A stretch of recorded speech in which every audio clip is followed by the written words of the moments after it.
So ayan guys, mga kabisugo, magandang tanghali sa inyong lahat. At ako nga pala ay nangawil mga kabisugo. At yan, ang aking nahuli. Hello.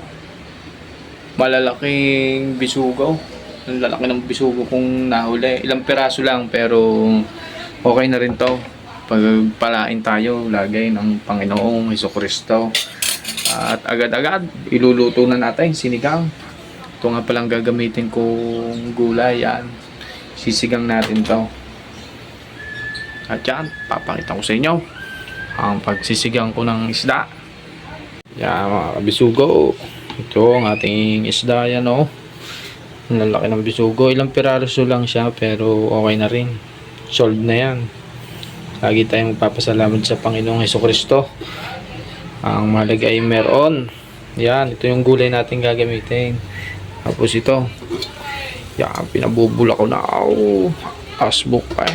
Yan mga kabisugo, luto na ang ating gulay. Susunod na natin itong sariwang bisugo. Pagkalalaki gan ray. Siya. At isang bulak na laang. At tari hahanguin na natin. Siya mga kabisugo. Luto na ang ating sinigang na bisugo. Baka hindi nyo ho alam. Dito ko ho nakuha ang aking pangalan sa aking YT channel, si Kabisugo Vlog. Dahil mahilig ko akong mga whale ng bisugo, kaya naisipan kong dito ko na lang kukuhanin yung aking pangalan. At yan, luto na ho.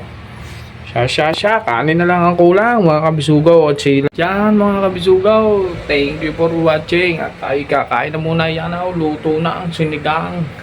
Kuha na kayo ng inyong mangkaw at ako'y meron na din eh. At ako'y sabayan ninyo. Tara, gutom na. At thank you for watching mga kabisugo.